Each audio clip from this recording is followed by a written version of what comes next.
Olá pessoal, tudo bem com vocês? Eu sou Oswaldo e você está no canal Política Pra Quê, Cara Pálida? E mais uma vez aqui para falarmos de um problema que já rola há séculos neste país, que é a questão do preconceito, a questão do racismo.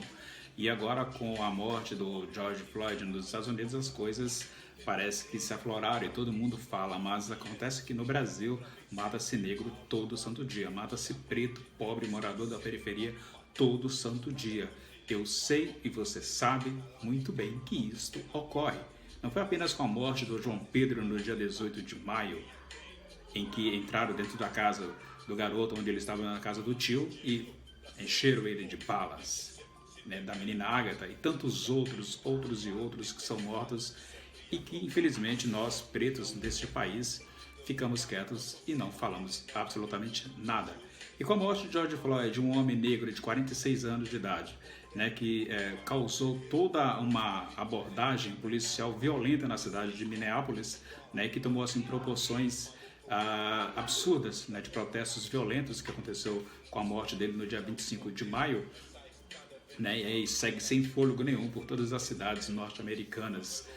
E deveria acontecer também aqui nas cidades brasileiras, aqui na América do Sul. Então essas manifestações, né, ergue-se a bandeira chamada Black Lives Matter, ou seja, vidas pretas, vidas negras importam sempre, sim, hoje, amanhã e sempre, que pede o fim, o fim da brutalidade da polícia, né, que extermina e encarcera vidas negras não só nos Estados Unidos, mas também no Brasil.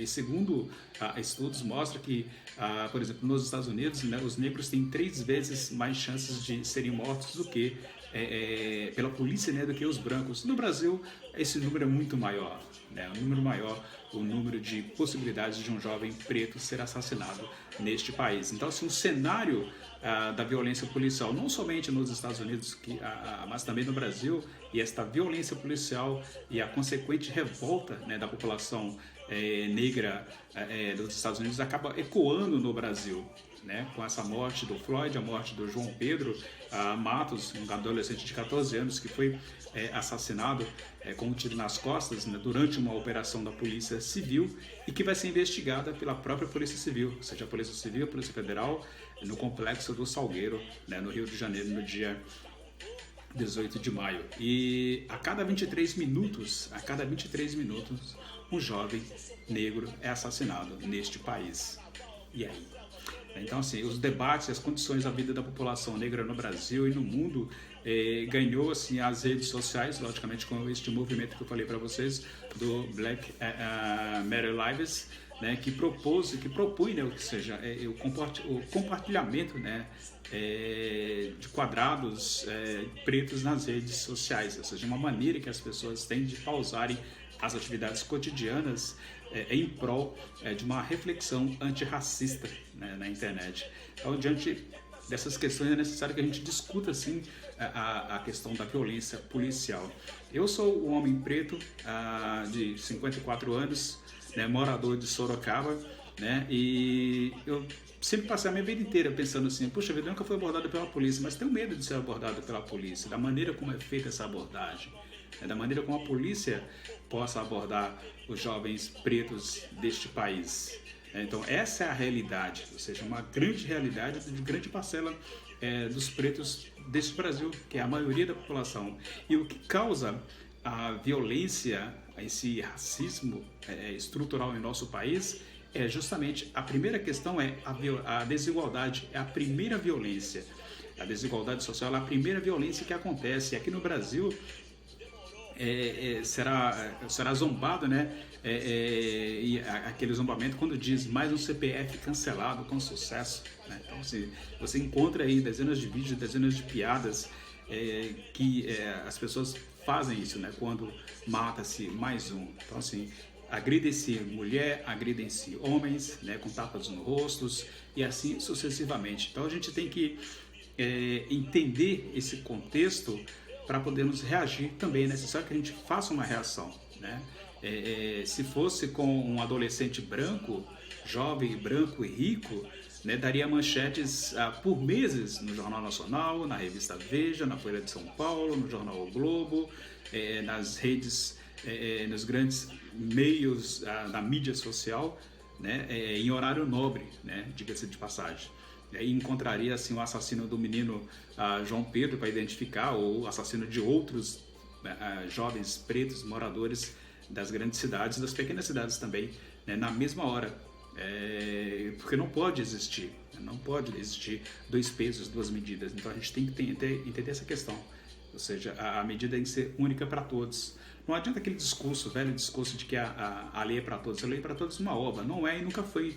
Enquanto a gente ficar quieto apenas sem reagir, sem ir para a rua, sem manifestar, não vai mudar nada. Então, assim, a ideia que se passa, a mensagem que passou na última eleição, né, a população abraçou, né, e fazendo gestos com arminhas, né, governador, presidente da república, né, ou seja, o plano era o quê? Era chegar e matar e depois ver se era inocente. Então, assim, ser jovem preto no Brasil é correr risco de ser assassinado pelo Estado, né, o tempo todo. O tempo todo é uma triste realidade, né? E falar apenas, eu sinto muito, sente muito, sim, agradeço o sentimento, mas é preciso ir mais além. Então, assim, como eu disse, ser preto neste país é correr o risco seriamente de você ser assassinado. Então, assim, isso é um inferno para quem é preto, né? É um inferno sem fim, né? Você tem aí tantos outros, poderia citar a menina Ágata e tantos outros inocentes, agora dia 18 de maio, o João Pedro, e é incrível que... É incrível como nenhuma pandemia, né, a polícia deixa de ser uma máquina de moer gente. Então, é triste, é lamentável. Quando eu vejo essas pessoas comentando no YouTube ou falando, né, pregando o racismo, vai lá, corta os comentários, né, é um filho da mãe o cara que faz isso. Né, o filho da mãe que faz isso. Ou seja, isso dá margem para a fraca repercussão da mídia, né, que só mostra o Brasil maravilhoso, ou seja, o Brasil lindo, mas parece que o Brasil naturalizou, né, o genocídio dos pobres e dos pretos. Então, esse é o grande problema. Esse é o grande problema. A gente tem que conviver com essa questão. Então, assim, é ruim para o negro brasileiro, o preto brasileiro, ter que viver mais com medo da polícia do que viver com medo dos marginais. Então, essa é uma realidade que acontece com todos os jovens negros deste país, porque sai de casa e não sabe se vai voltar, né? Isso quando não sujam ainda a reputação da vítima, né?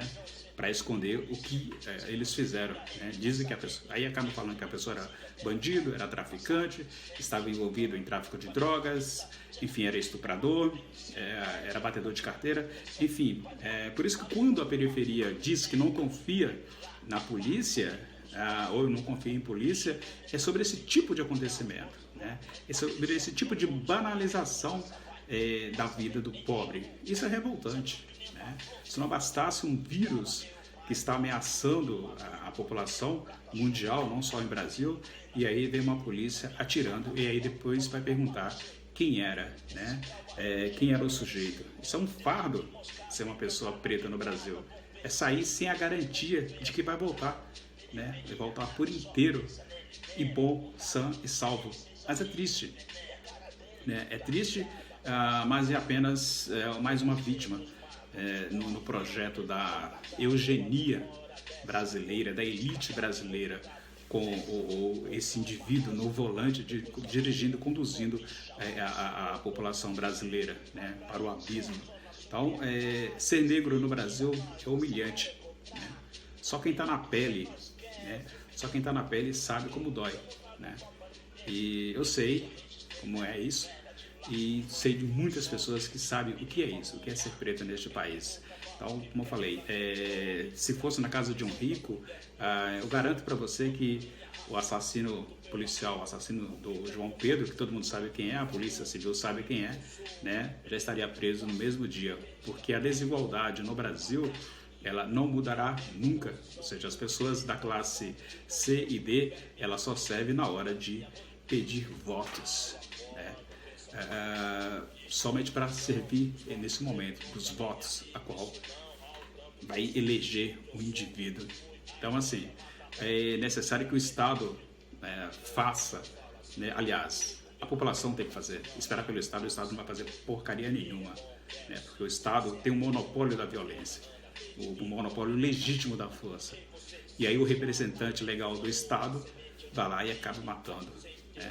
João Pedro, Ágata, Marcos Vinícius, Antônio, João, Manuel, né? Gilberto, e assim sucessivamente, né? Meninos e meninas, homens e mulheres, séculos de escravidão do negro no Brasil, séculos de exploração, crueldade que não chega ao fim. Está na hora do Brasil, dos pretos brasileiros, quando acontecer a morte de um dos nossos, irmos para a rua. Falta alguém para puxar, né? Não basta apenas termos intelectuais que vai discutir, né, o lugar de fala. É preciso ir para a rua. É preciso ir para a rua. É isso. Se você gostou do vídeo, deixa o joinha, inscreva-se no canal, beleza? Passa adiante.